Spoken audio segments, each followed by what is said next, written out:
అయితే ఈ white discharge అవ్వకుండా ఏమైనా అంటే ఏమైనా చిట్కాలు ఉన్నాయా? అంటే చిట్కాలు అంటే ఓన్లీ ఈ చిన్న పిల్లలకి, అమ్మాయిలకని అందరికీ కూడా చెప్పేది ఏంటంటే హైజీన్ మెయింటైన్ చేయాలి. ఓకే. ఓకే. సో రెగ్యులర్‌గా వాష్ చేసుకోవాలి. మీరు యూరిన్‌కెళ్ళినప్పుడు కానీ, దానికి కానీ ఇన్ఫెక్షన్స్ కాకుండా. ఓకే. వాటర్ ఎక్కువగా తాగాలి. ఓకే. ఇంకోటి పెళ్లి కాని అమ్మాయిలకి ఏంటంటే సిల్కీ అండర్‌వేర్స్ వేసుకోవద్దు. ఓకే. కాటన్ అండర్‌వేర్స్‌ని మనం ప్రిఫర్ యూజ్ చేసుకోవాలి. చేయాలి. ఇంకోటి ఏంటంటే ఇట్ షుడ్ బి రూమీ, అంటే లూజ్‌గా అలా ఉండాలి. టైట్‌గా అండర్‌వేర్స్ వేసుకోవడం, టైట్ జీన్స్ వేసుకోవడం, ఇట్లాంటివన్నీ కూడా వీటికి లోన్ అవుతారన్నట్టు. ఓకే. సో వీటిని చూసుకుంటే సరిపోతుంది. ఓకే. దీనికంటే ఎక్కువగా ప్రాబ్లమ్స్ ఉండవు. Okay ma'am. హైజీనిక్ మెయింటైన్ చేయాలంటే ఏమైనా అంటే వెజనల్ మనం క్లీన్ చేసుకోవాలి అంటే సోప్స్ కానీ లేదా ఏదైనా కెమికల్స్ కానీ అట్లా ఏమన్నా యూజ్ చేయొచ్చా? కెమికల్స్ అవన్నీ కూడా అవసరం లేదు. నార్మల్‌గా మీరు వాష్‌రూమ్‌కి వెళ్ళినప్పుడు రెగ్యులర్‌గా వాష్ చేసుకోండి. ఓకే. అంతకంటే మించి దానికి ఎక్కువ కెమికల్స్ అలాంటివి కూడా మనం పర్ఫ్యూమ్స్ లాంటివి కూడా వాడకూడదు. ఓకే. ఇట్ ఈస్ మోర్ అంటే infective to the part. Infections ఇంకా క్రియేట్ చేస్తుంది వాటిని. సో కెమికల్స్ వాడకూడదు. ఓకే. సింపుల్ వజైనల్ వాష్ అని దొరుకుతుంటది. అలాంటివి వాడొచ్చు ఓకే. కావాలంటే. Okay. And ma'am family planning operations అనేటివి ఈ మధ్య కాలంలో అంటే లేడీసే ఎక్కువగా చేపించుకోవడం వింటున్నాము. జెంట్స్ చేపించుకోరు. అంటే దానికి ఏమైనా రీజన్ ఉందా? సైంటిఫిక్ ఆర్ క్లినికల్ రీజన్ ఉందా? లేదంటే అంటే గతంలో ఉండేవి జెంట్స్ ఎక్కువగా చేపించుకున్నాయి. ఈ మధ్య అయితే ఆ వైఫ్‌కే చేపించేస్తున్నారు. అసలు ఏంటి మేడం ఎందుకు ఇలా? అలా ఏం లేదు. యాక్చువల్‌గా వాసెక్టమీ చాలా ఈజియెస్ట్, చాలా better this thing, small procedure. Vasectomy అంటే మేల్స్ చేపించుకునేది, ట్యూబెక్టమీ అంటే ఫీమేల్స్ చేపించుకునేది. Okay. So it is even అంటే నేషనల్ వైడ్ గా కూడా అది ఒక పెద్ద ప్రోగ్రామ్ వాసెక్టమీ చేసేది. సో మగవాళ్ళదే ఈజియెస్ట్ వన్. మేము కూడా అడ్వైజ్ అదే చేస్తుంటాం. ఎందుకంటే ఆల్రెడీ లేడీ ఇప్పుడు ఆపరేషన్స్ ఎక్కువ అవుతున్నాయి, సిజేరియన్స్. సో ఓకే, సిజేరియన్ లో మీరు బేబీ బాగుండి చేయించుకుంటే తప్ప మళ్ళీ సపరేట్ గా మళ్ళీ దానికి ఆపరేషన్ వెళ్ళడం అనేది మళ్ళీ మదర్ కి ఒక రిస్క్ ఇచ్చినట్టే కదా. అవును. సో ఎందుకంటే జనరల్ అనస్థీషియా ఇవ్వాల్సి వస్తుంది దీనికి కూడా. లాప్రోస్కోపీ అంటే సింపుల్ కుట్టు విధానంలో వెళ్తాము, అయినా కూడా అనస్థీషియాకి లోన్ అవుతుంది కాబట్టి మేము మేల్స్ కే చేయించుకోమని చెప్తాము. సో ఎక్కువగా ఫీమేల్స్ ముందుకు రావడం, వాళ్ళు కూడా హస్బెండ్ పనిచేస్తారు, లేకపోతే వర్కింగ్ కదా, తనకు కష్టము, ఎండలో తిరుగుతారు అని వీళ్ళే చెప్పుకోవడం. ఫ్యామిలీ మెంబర్సే చెప్తారు. యాక్చువల్లీ అక్కడ రోల్ పాపం మేల్స్ ది కాదు, ఇక్కడ ఫీమేల్సే వద్దనడం. మదర్ కానీ వైఫ్ కానీ అందరు కూడా ప్రోగా మేల్స్ ని వద్దనడము. అండ్ వాళ్ళు కూడా కొంతమంది ఎలానో ఫీమేల్స్ 2 ఆపరేషన్ చేయించుకున్నారు కదా, బానే ఉన్నారు కదా, ఇది చిన్న ఆపరేషనే కదా అని ముందుకెళ్ళడం అయిపోతుంది తప్ప యాక్చువల్లీ మేల్స్ ది చాలా easiest and recommended one. Okay ma'am. And that to ma'am ఇంకొకటి, నెలసరిలో తక్కువ రక్తస్రావం కూడా ఉంటుందంటే బ్లీడింగ్ అనేది ఎందుకంటే దానికి రీజన్ ఏంటి? వీక్ గా ఉండడమా లేదంటే హార్మోన్స్ ఇన్బ్యాలెన్సింగ్ అంటారా? నార్మల్ రక్తస్రావం అనేది 3 రోజుల నుంచి 5 రోజుల వరకు కావాలి. సో 3 రోజులది కూడా తక్కువ అనుకుంటారు చాలా మంది. సో అది ఏం పెద్ద భయపడాల్సిన అవసరం లేదు. అంటే చిన్నపాటిగా వేరియేషన్స్ ఉంటాయి. అంటే కొంచెము ఒక 1 ప్యాడ్ వరకు తడిచింది అనుకోండి, 3 days అయినా ఇట్స్ ఓకే. రెగ్యులర్ గా అవుతున్నప్పుడు దానికి పెద్ద భయపడాల్సిన అవసరం లేదు. పూర్తిగా ఒకటే రోజు అవుతుంది, ఇది జస్ట్ అట్లా స్పాటింగ్ అయ్యి రావట్లేదు, సో అలాంటి వాళ్ళకి మాత్రం మేము స్కాన్ చేసి చూడాల్సి వస్తుంది. నేను చెప్పినట్టు ఒకసారి ఇన్ఫెక్షన్ ఉండొచ్చు గర్భసంచికి, ఓకే, లేదా సిస్ట్ ఫామ్ అవుతాయి, ఓవరీ సిస్ట్ ఫామ్ అవుతాయి. సో అలా అయినప్పుడు కూడా ఇది రక్తస్రావం అనేది తగ్గిపోవడము.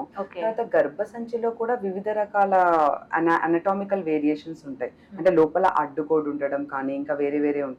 అలాంటప్పుడు కూడా అంటే ఎక్కువ అవ్వడము, కొంతమందికి విపరీతంగా తక్కువ అవ్వడము అలా జరుగుతుంది. ఇంకోటి, చాలా యంగ్ అమ్మాయిలకి గర్భసంచి అంతా బాగుంటుంది, ఓవరీస్ బాగుంటాయి, గర్భసంచి బాగుంటాయి, వెళ్ళే దారి మూసుకుపోయి ఉంటుంది. సో అప్పుడు ఏమవుతుందంటే వాళ్ళకి ఎప్పుడైతే మెచ్యూర్ అవుతారో ఫీచర్స్ అన్ని బాగానే ఉంటాయి కానీ బ్లీడింగ్ రాదు. సో వాళ్ళకి 14 years అయినా 15 years అయినా కూడా వాళ్ళు ఇంకా డేట్స్ రావట్లేదు, పెద్ద మనిషి కాలేదని తీసుకొస్తారు. కానీ యాక్చువల్గా వాళ్ళకి డేట్ అవుతుంటది, లోపలే అవుతుంటది. మంత్లీ వచ్చినప్పుడు విపరీతమైన పెయిన్ వస్తుంది. కొంతమందికి అది పెద్దగా లోపల అంటే ఎవ్రీ మంత్ బ్లీడింగ్ అలా చేరుకొని పెద్దగా ఫామ్ అయిపోతుంది. దానికి ఆపరేషన్కి వెళ్ళి గర్భసంచి తీసే పరిస్థితులు కూడా ఉంటాయన్నమాట. సో ఇలా మరీ రావట్లేదు, డేట్ వచ్చినప్పుడు పెయిన్ వస్తుంది అంటే యంగ్ అమ్మాయిలకి, అసలు పెద్ద మనిషి కాకుండా ఇలా బాగా పెయిన్ వస్తుంది అన్నప్పుడు తెచ్చి చూపించాలి మాకు. ఓకే. ఒక ఫ్రెండ్ విషయంలో మ్యామ్ ఇట్లాగే అవ్వట్లేదు, బ్లీడింగ్ అవ్వట్లేదు అని హాస్పిటల్కి వెళ్తే మెడిసిన్ రాశారు, కంటిన్యూగా చాలా హెవీ బ్లీడ్ అయింది. దాని తర్వాత మళ్ళీ ఇట్లా అవుతుంది అని వెళ్తే మళ్ళీ టాబ్లెట్స్ మార్చారు. అప్పుడు మళ్ళీ ఏమైందంటే తనకి మంత్ మొత్తంలో ఎప్పుడు పడితే అప్పుడు అయిపోతుంది అనమాట, వాటరీగా బ్రౌనిష్ లో అవుతుంది అనమాట. సో ఇది ప్రాబ్లం ఏదైనా ఫేస్ అవుతుందంటారా? ఇప్పుడు మీరు అన్నట్టు ఓవర్ బ్లీడ్ అవ్వడం, ఒకటేసారి ఉండి ఉండి అవ్వడం వల్ల. అంటే అది అందరికీ అవ్వదు. అది నేను చెప్పింది ఓన్లీ యంగ్ అమ్మాయిలకి ఇలాంటి ప్రాబ్లం ఉన్న 35+. సో వీళ్ళకి ఆల్రెడీ ఒకసారి పెద్ద మనిషి అయ్యి ఒక 5-6 ఇయర్స్ నార్మల్ అయిన వాళ్ళకి యూజువల్ గా అంత పెద్ద ప్రాబ్లమ్స్ ఉండవు, హార్మోనల్ ప్రాబ్లమ్సే ఉంటాయి. కాకపోతే హార్మోనల్ ప్రాబ్లమ్స్ కి కూడా మేము ఒక 3 months పిల్స్ పెడతాము. సో ఆ 3 months పిల్స్ అనేవి వీళ్ళు రెగ్యులర్ గా వాడరు, వాళ్ళు ఇర్రెగ్యులర్ గా వాడతారు. అందులో 21 పిల్స్ ఉంటాయి.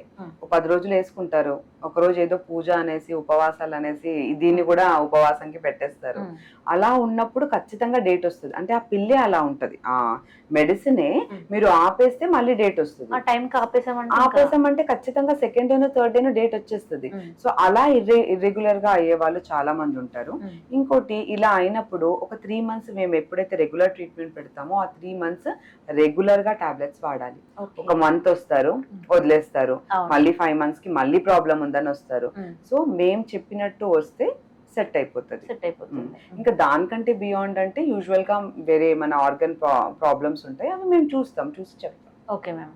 అంటే ఇప్పుడు పిల్స్ యూజ్ చేస్తారు మెన్సెస్ అవ్వకుండా, ఇది అసలు కరెక్టే అంటారా వాడడం? అది దేవుడు మనకు బాడీ పూజల్లో ఉండడము అట్లా చేయడం వల్ల పండగలు వస్తున్నాయి అని చెప్పి కంటిన్యూ ఒక 10 days 15 days వాడే వాళ్ళు కూడా ఉన్నారు మ్యామ్. దీని వల్ల ప్రాబ్లం ఏం అవ్వదంటారా? ఇప్పుడు దేవుడు మనకు ఒక బాడీ ఇచ్చాడు, మనం అనుకోలేదు కదా మనకి మంత్ రావాలని. మనం క్యాలిక్యులేట్ చేసి ఈ రోజు డేట్ రావాలని మనం అనుకోం కదా. అంటే సిస్టమ్ ఎంత ప్రాపర్ గా రన్ అవుతే అంత మంత్లీ మనకు వస్తున్నాయి. సో ఆ సిస్టమ్ ని మనం ఎప్పుడు డిస్టర్బ్ చేయొద్దు. అండ్ ఇంకోటి, ఇది పురాణాల్లో కానీ ఎక్కడ కూడా మెడిసిన్స్ లేకుండే, ఉన్నాయా? లేవు, అప్పుడు ఎప్పుడు లేకుండే. ఇవన్నీ కొత్తగా వచ్చినవి, అంటే మ్యాన్ మేడ్ అంటారు చూడు, వీళ్ళే. ఇప్పుడు మేము ఏదో బ్లీడింగ్ తగ్గడానికి టాబ్లెట్లు ఇస్తాం, వీళ్ళు ఏమనుకున్నారు, ఆహా బ్లీడింగ్ తగ్గింది కదా ఇప్పుడు మనకు పూజ ఉంది, పూజకు తగ్గడానికి కూడా మేడం ఇస్తుంది. అసలు అలాంటివి వాడొద్దు. I don't recommend. పేషెంట్స్ వచ్చిన వాళ్ళకి కూడా నేను ప్రతి వాళ్ళకి చెప్తాను. అండ్ 90% మా దగ్గరికి రారు, మెడికల్ షాప్ కి వెళ్ళేసి టాబ్లెట్స్ డైరెక్ట్ గా మెడికల్ షాప్ వాళ్ళు కూడా ఇచ్చేస్తుంటారు. అది చాలా తప్పు. పెళ్లి కాని అమ్మాయిలకు కూడా ఇప్పుడు స్టార్ట్ చేస్తున్నారు. ఈ తిరుపతికి వెళ్ళాలో లేకపోతే ఇంకొక దగ్గరికి వెళ్ళాలో అందరికి కుదరదు, టాబ్లెట్స్ వేసేయడం.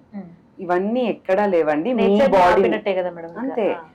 మీరు ఆ డిస్టర్బ్ చేయడం వల్ల బాడీకి అర్థం కాదు ఏమవుతుందో అని, ఎందుకంటే అది ఒక సిస్టమ్ లో పోతుంది కదా. సడన్ గా మీరు బ్రేక్ చేస్తున్నారు. సో నెక్స్ట్ 1 year అన్ని ఇబ్బందులే ఉంటాయి, వాళ్ళు దానికి రెడీగా ఉండాలి. అన్నెసెసరీగా పెళ్లిగాని అమ్మాయి దగ్గర నుంచి ఒక 45 years లేడీ వరకు ప్రాబ్లమ్స్ వాళ్ళంతలే వాళ్ళే తెచ్చుకుంటున్నారు. సో ఇలాంటివి అవాయిడ్ చేయాలి, తీసుకోవద్దు కూడా.